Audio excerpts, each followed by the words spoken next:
Okay, so the question is it possible to have a cubic polynomial function that has no real zeros? First, you need to know the vocab. What does cubic mean? 3, power 3, right? So y equals x to the third is a cubic function. We know that that produces like a snake-like curve, right?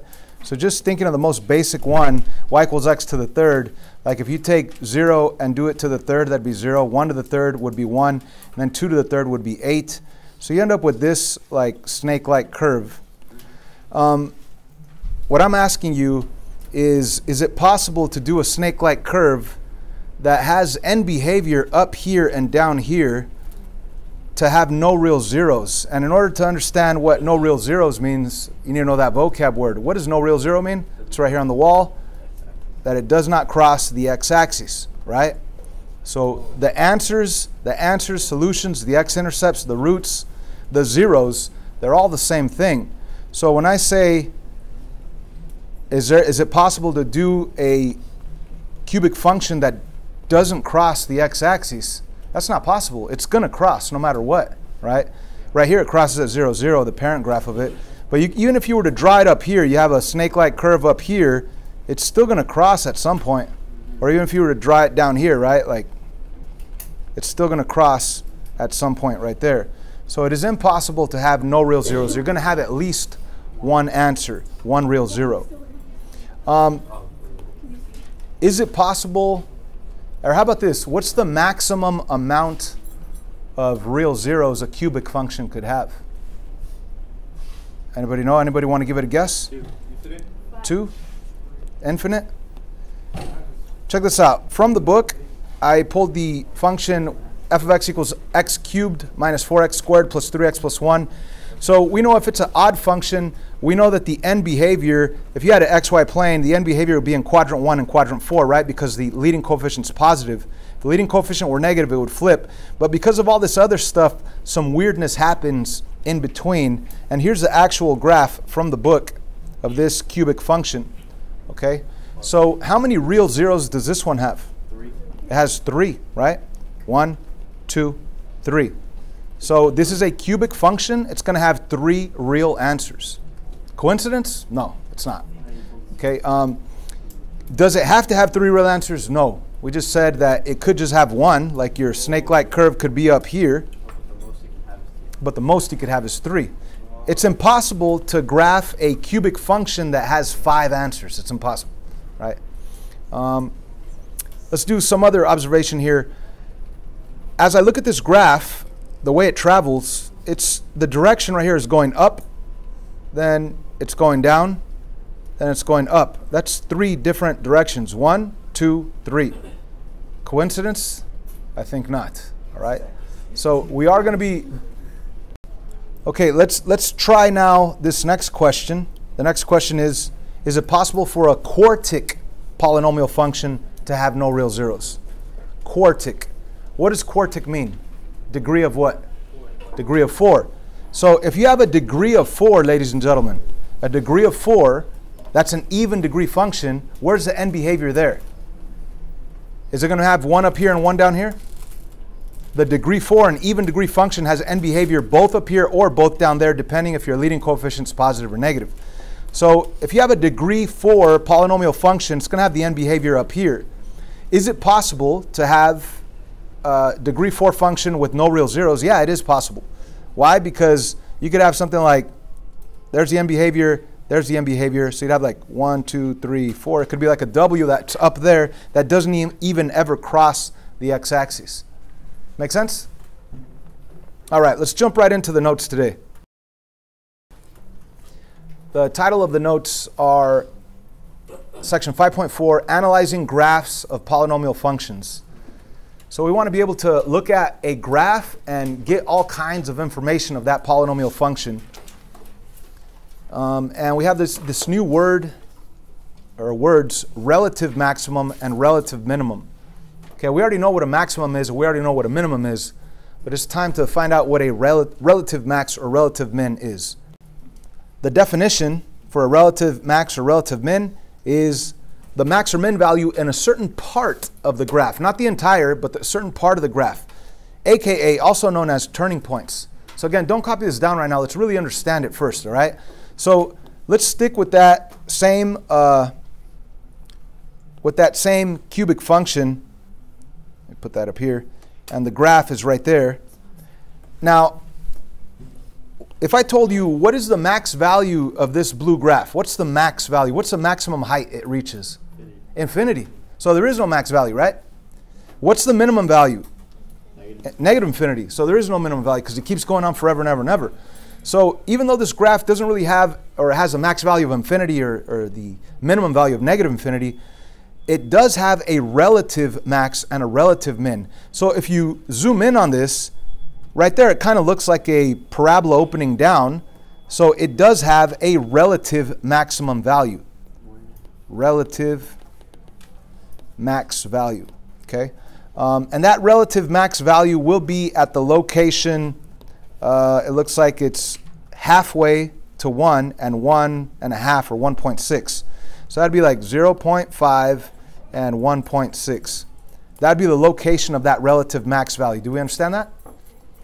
And it also has a relative min value. If I just look at that part of the graph, it looks like a parabola opening up. So that would have a relative min value right here. Relative min value right there. Let me label that relative min value. Okay, it's not the actual minimum value. The minimum goes down forever, but there's a relative minimum in this location. That's the minimum value. Okay, and what is that location exactly? It's 1, 2, maybe 2.2, and then -1. So 2.2, -1 would be the location. 2.2, comma, -1. Questions, or you understand what I'm doing? I hope you understand what I'm doing. Okay, so now that you understand relative max and relative min, go ahead and copy down the definition. Do a quick sketch. That way you could label this point right here relative max, label this point right here relative min. Go for it. Let's continue with this cubic function. We already know it's a cubic function. Let's write down this fact. But before we write it down, let's understand it, yeah? What does this fact say? It says the degree of a function tells you the most directions a graph can travel in and also tells you the most real zeros you could possibly have.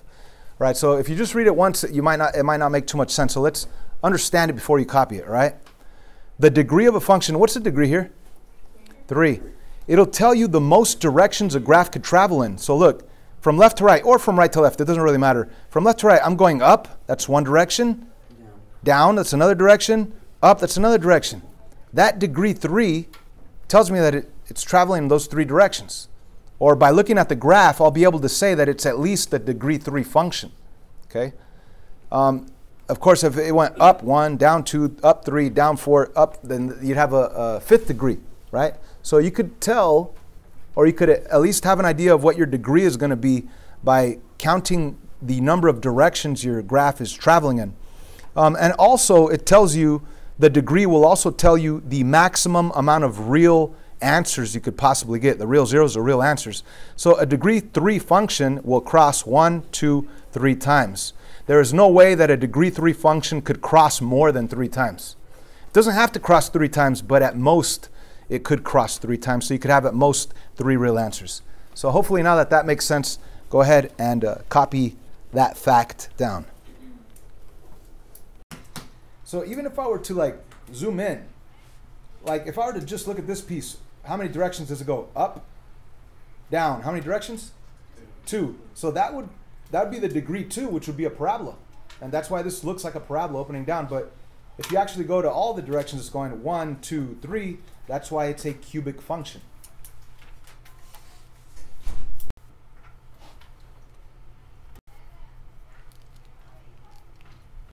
So let's jump right into the homework. The homework is from the book, page 335, numbers 34 through 39. We are going to analyze 3 different polynomial function graphs. And we're going to pull out all kinds of information from the graph, all right? So they want us to estimate the x-coordinate of every turning point and determine if those coordinates are a relative maxima or relative minimum value. So when we look at number 34, the first thing they ask you for are the turning points. Are they relative maximum or relative minimum values? So if you're traveling on this graph, turning point's right there. So what would that be? A relative maximum or relative minimum? Max. So we put relative max. Okay. How about this guy right here? Maybe just sketch it. I wouldn't even sketch it, right? You're going to actually look at each of these graphs on the book. I'll also upload it on PDF so you can have it on Edmodo in case you don't have a book at home. So you don't have to sketch it. You just want to be analyzing the graph. So right here it's a relative min. Okay. Right here it's a relative max. Right here it's a relative min. Okay, now let's go back to that instruction. And this is kind of weird. They say estimate the x coordinate. Normally I would say what is this relative max value? That'd be negative 1, 3, right? But they just want the x coordinate of it. I don't know why. They're just asking for the x coordinate of those turning points and to state whether it's a relative max or min. So what you would do in your notebook for question 34, you would put 34a and you would state the x value of this first relative max. So what's the x value right here? 1, 2, 3, 3.5, right? So you would put negative 3.5 approximately, and you would put relative max. That's all you're doing in your notebook. You don't have to copy down the equation. You're just writing down the answer. Okay. What else is there though? There's another one, which would be right here. So that's negative 1, 2, 2.5, right? Or 2.6, whatever you want. It's an approximation anyway. So your next one for part A would be negative 2.5, negative 2.6. And that would be a relative minimum. So we are not giving the entire coordinate, all right? We're only giving the x value of it. So in a coordinate, that would be negative 2.5 roughly, and negative 1, 2, 3, 4. But they don't want the whole coordinate. They just want the x value of it for some reason. Let me show you how they write the answers in the book. Whoops. So again, this is how they produce or how they give you the answer. They just give you the x value of that relative max. They don't even write relative max, but they should be writing relative max because it's not the actual max, it's relative max.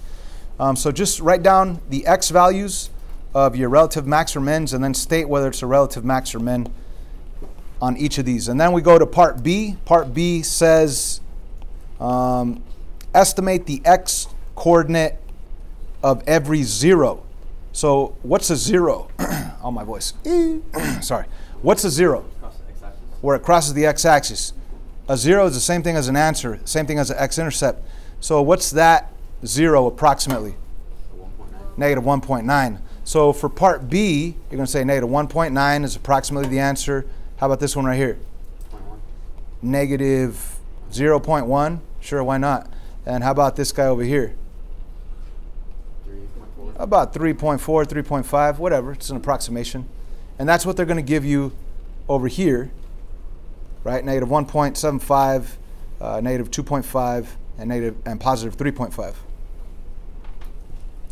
Wait, is that right? Yeah. It's an approximation. Doesn't have to be exact. Part C, they're going to say determine the smallest possible degree of the function. So that's what we're looking at, directions. The smallest possible. Now we know this cannot be a cubed function.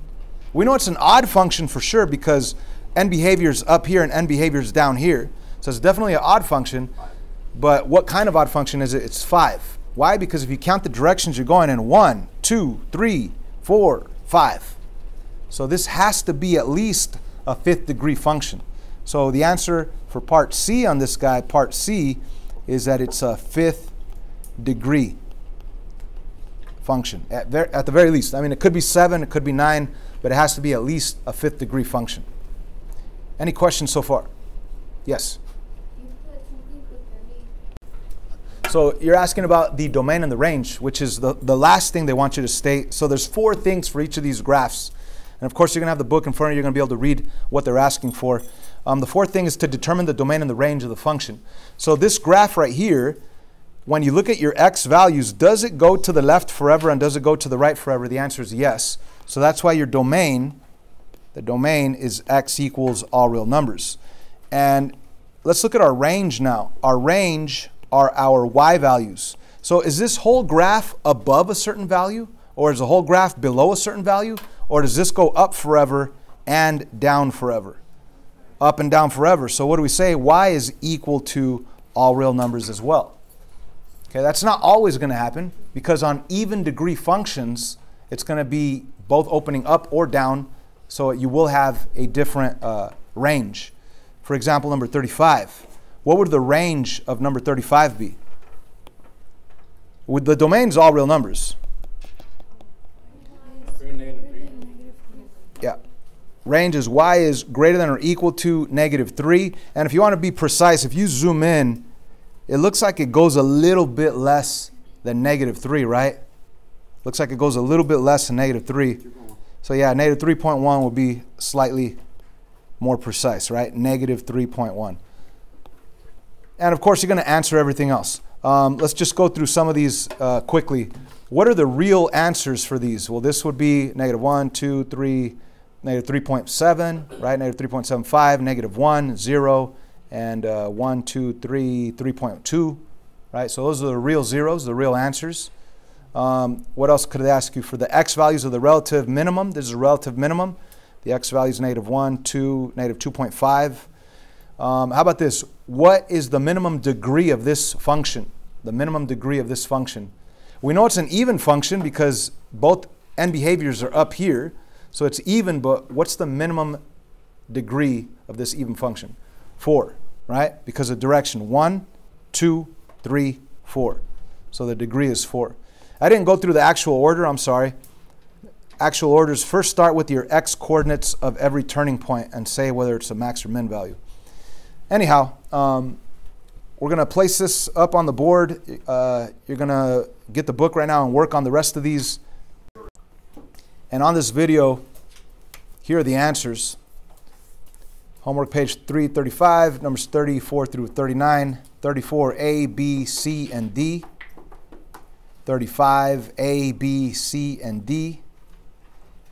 36, A, B, C, and D. It looks like the credits of a movie. Why am I doing this? So you could have the answers at home. You could just pause the video and copy down the answers, or check your answers as you go. 37, 38, and 39. All right, so my video is done. You guys need to work. Get a book. Let's do it.